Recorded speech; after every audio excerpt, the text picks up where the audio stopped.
Welcome to Pick Up and Deliver, the podcast where I pick up my audio recorder when I get off the train and deliver an episode to you while I walk home.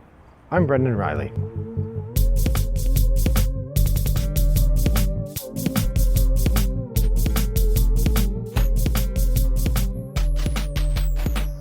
Well, good afternoon, listeners. It is a lovely day here in suburban Chicago, and I am re-recording yesterday's episode because I thought that I hit record. I even remember getting the phone out and hitting record, but somehow it did not record. So maybe I'll be smoother since I have done this episode once already, but we'll see. Maybe not.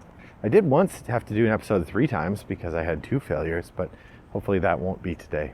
So what am I doing for the second time? What cool, incredible content are you getting? Well, that's right. It's your favorite time and mine. It's shooting from the hip triple shot. That's right. For those of you who are new listeners, shooting from the hip is a segment I do on some episodes where I react to first or maybe first and second plays of various games, and then I just talk about what I think of the game from an early impression. You know, like I'm shooting from the hip without a lot of aiming or thoughtfulness. I generally call it a triple shot because I wait until I have 3 games to share in this way, because usually 5 minutes is enough time to give you first impressions. And if I go longer than that, I don't really have a review to give. I've only played the game once or twice. So there you are. So shooting from the hip triple shot. Welcome aboard. Today we're going to be talking about 3 games I've played in the last few weeks. I realize it's been a long time since I did one of these episodes. 2.5 weeks maybe, which is generally a long time for me. Usually I do not quite one a week, but pretty close. So glad to be back on the horse.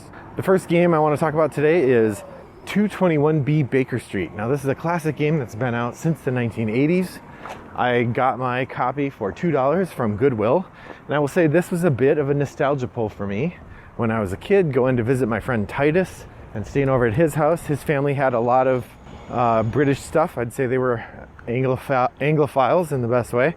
One of the things they had at their house was a copy of 221B Baker Street. And I always thought it looked pretty cool, but we never got to play it. So that's been one of those things. When I was a kid, I always thought that looked cool and I've always wanted it. Well, I got my own copy and we busted it out last week. So I will say it was fine. If you haven't played before, it is a game with a board in the middle and you play competing members of of Sherlock's inner circle, perhaps Dr. Watson, perhaps Irene Adler, perhaps the Baker Street Irregulars, and you are trying to solve a crime before Sherlock does, and then you run back to Baker Street and you tell Sherlock what your solution was. The game plays where you roll a die to move, surprise, and then when you get to one of the significant spaces on the board, you're going to find out the clue for the mystery. At the beginning, there's a card that everybody reads that kind of gives you the start of the mystery. And then when you get to a significant location, like let's say a hotel or a nightclub or the docks, then on the card, it will give you a number and there's a big book of entries and you look up the number and that will read to you the information you got from that location. You also have police tokens and you have lock picks, which allow you to secure a location from another player. They wouldn't be able to look at it. If you put a police token there, they can't look at it. And if they have a lockpick, they can remove the police token. You can get more police tokens by visiting Scotland Yard and more lockpicks by visiting, I think there's a locksmith actually. There's also a carriage house that moves you around the board.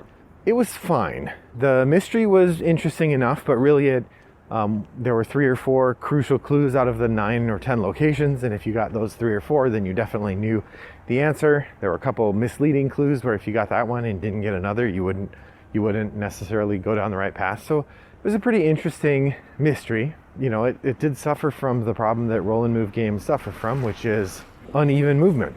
Right? Anytime you're playing a game where you roll a die to move, then the question of how come I get to move 6 spaces and you only get to move 1 becomes a crucial issue in thinking about the gameplay. And this game never solves that. It does make the end game sort of a race. We had 2 of the 3 of us who knew the answer to the case and we're racing back to Sherlock, and the dice rolling determined it. I won, so of course the game is awesome. Just kidding. But you know, having it come down to a die roll was not my favorite thing, although it really did add a bit of spice to the game, which otherwise wouldn't have had it. Now, for those of you who are aficionados of various detective games, some of this may sound very similar to Watson and Holmes, and I would agree. It is very similar to Watson and Holmes, to the point that I would wonder if Watson and Holmes was an attempt to revise and update 221B Baker Street. Because I found myself saying, if I were going to revise and update 221B Baker Street, what I'd do is make all the locations equidistant and use cards on those locations to be the clues instead of having the clues in a book. And you could still use the lock tokens, but maybe you would have some mechanism where you could spend resources to get to the locations first. Well, boom, that is an update of 221B Baker Street. That said, this game did have its charms. The mystery was fun. It only took about a half an hour to play, or maybe a little less, so it's not a deep time commitment, and it's short enough that the roll and move doesn't feel horrible. I think the base game came with something like 15 scenario cards and a book full of answers, and then it did come with a second set. I should say, in my copy, there was a second set that looks like it's case set number 6. So I'm not sure if they've released 4 other expansions to this game, but I would believe it. Like I said, all in all, a pleasant time. Nice bit of memorabilia to go with my collection of Sherlock Holmes themed games, but probably not a game I'm going to pursue avidly. It'll be something I'll pull out on occasion just because it's amusing. So that's 221B Baker Street. The second game I want to talk about is one, it's in the format I don't usually report on, which is digital. I do play a lot of asynchronous games. I've mentioned that a number of times, but I often don't feel like I've played the games enough to be able to give even a shooting from the hip response to them. That said, sometimes I do. Sometimes, for whatever reason, I feel like I've engaged enough with the game that I can give a shooting from the hip response, and thus I will. And in that regard, I'm going to share my experience playing Rajas of the Ganges, the Dice Charmers. Now, the Dice Charmers is a roll and write game based on the larger Euro game Rajas of the Ganges. It maintains a lot of the same mechanisms, just condensed down into roll and write form. Essentially, in this game, you play, British imperialists or something in India, and you are trying to raise, or your Indian leaders, I guess, trying to raise money and fame. You have 2 separate tracks, the money track and the fame track, and when your score marker on each of them meet, or in the case of the Dice Charmers, when the line you're drawing on each of them cross, then the game is over, and the person whose line crossed the farthest wins. Like a lot of it's in the realm of the Ganshan Clever boxes that you check off that cause cascading other boxes roll and write genre. In this one, you have a series of Rajas who you can use, and they give you special powers. You have a marketplace of goods where you can sell goods, and if you sell the right numbers of goods, you get special powers. You have a river that you can move along, and when you move along the river, it triggers actions in the other places. And when you trigger the right numbers of them, you get special powers. And then you have the grid of locations, which you're drawing paths between, and whenever you encounter one of the different kinds of buildings, it can trigger special powers. So it's very much a game of choosing a thing, causing a thing to happen, and then as the game goes on, the overlapping bonuses kind of accelerate, and it becomes pretty fun. I had a good time with this one. I found it a little bit less inscrutable than the very abstracted Ganshan Clever or Twice as Clever. I haven't played Clever Cubed yet, but my guess is that is the same, in that it's just boxes you're checking off. And I felt like this little hint of theme added enough that I was able to kind of use the boxes you're checking off in an interesting way. That said, I do not like the theme. This is true of Rajas of the Ganges as well. I'm not a big fan of, particularly there's a Krishna track where you have a depiction of a Hindu god, and you're marking off stuff there. It doesn't feel like the narrative of the game really engages with the place that it is, in which case it feels just like using a place as a decoration, and that doesn't feel great to me.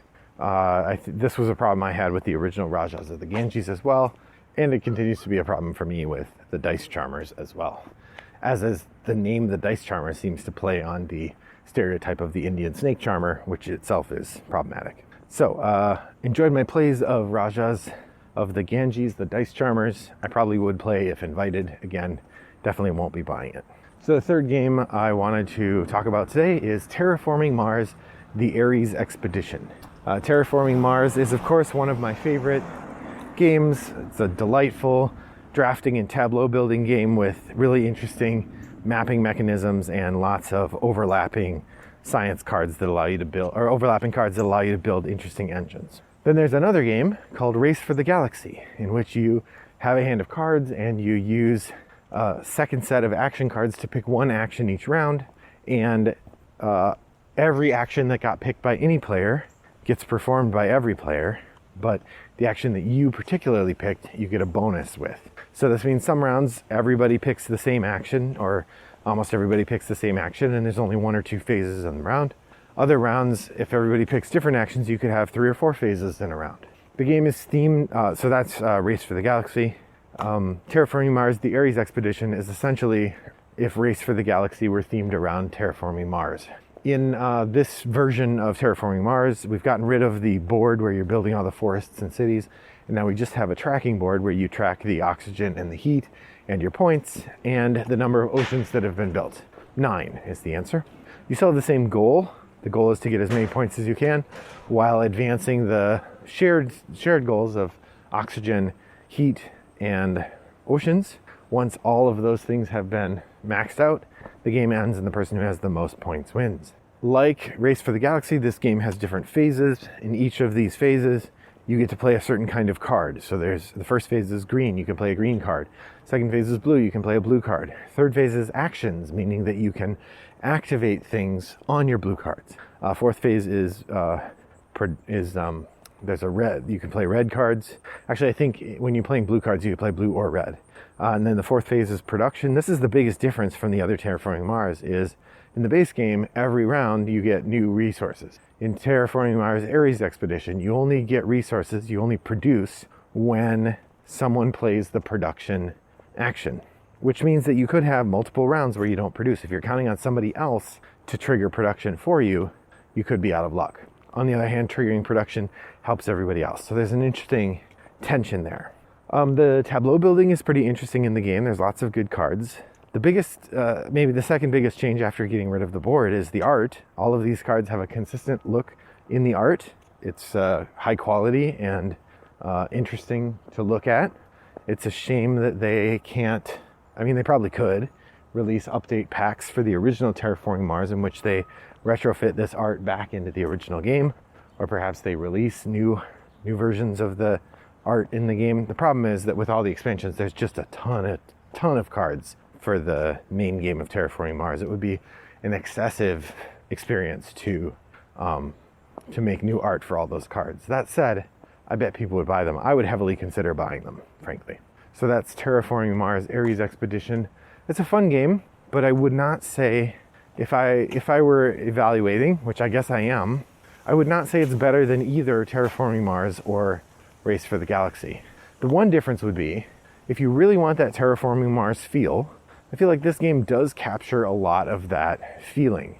The production tracks that the game uses are very reminiscent of the base game, and one of the big differences between Terraforming Mars Ares Expedition and Race for the Galaxy. Race for the Galaxy, when you produce, you just have a card that does, or you have cards that do production. And there's one resource, it's cards. So when you're making things, you're always using cards to do a whole bunch of different things. In Ares Expedition, you have a bunch of cubes that go on these production tracks, and those production tracks become the way that you keep track of what you're doing. You also do have money tokens, so as you are generating money, you get to create that money.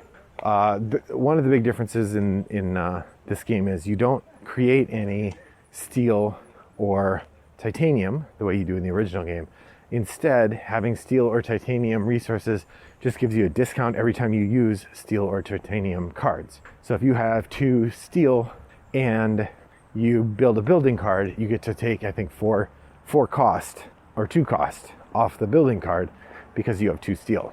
So that is a nice way to balance what could otherwise get out of control as a mechanism. You're having to constantly pay attention to how much of whatever people have used.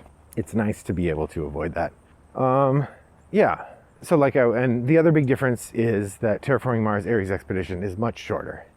It took us about 2 hours, maybe a little bit more, and that was with 4 players who were all brand new. Although we did have an experienced player sort of running the game for us. I felt a little bad for him, our friend Alan Greenberg, because it was his game and he brought it and he wanted to play it, but we had 4 other people, and so he sat out and just taught it to us and helped us run it, which was very nice, but that meant he didn't get to play, which is a bummer for him.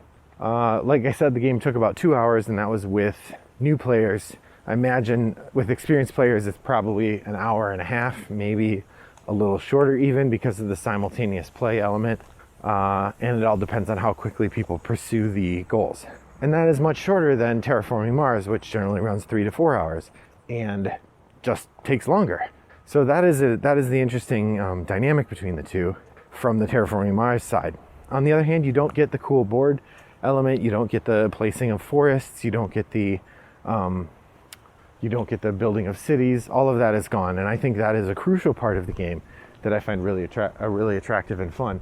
You also don't, in this one, you don't have the achievements. You don't have the global achievements, nor do you have the awards. And I think, again, those provide a crucial bit of strategy that really is worth pursuing. And from that regard, I would say Ares Expedition is the lesser game for those faults. In the same way, from the other side, Race for the Galaxy is really efficient and tight and takes about a half an hour to play, which again is a factor I find very comforting and fun, as opposed to the longer game of Ares Expedition. If you're really in the mood for that kind of card game, Roll for the Galaxy is for you. But Ares Expedition is definitely fun, and I would happily play it again if somebody brought it out.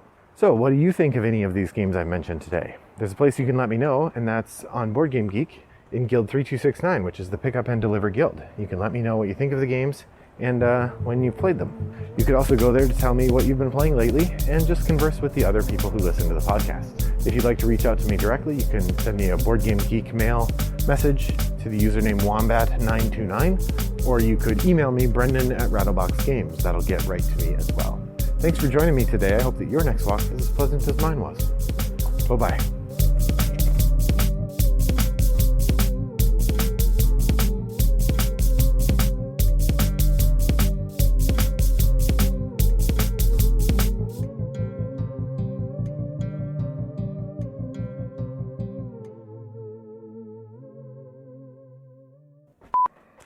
In particular, the phrase "the dice charmers" also carries some problems.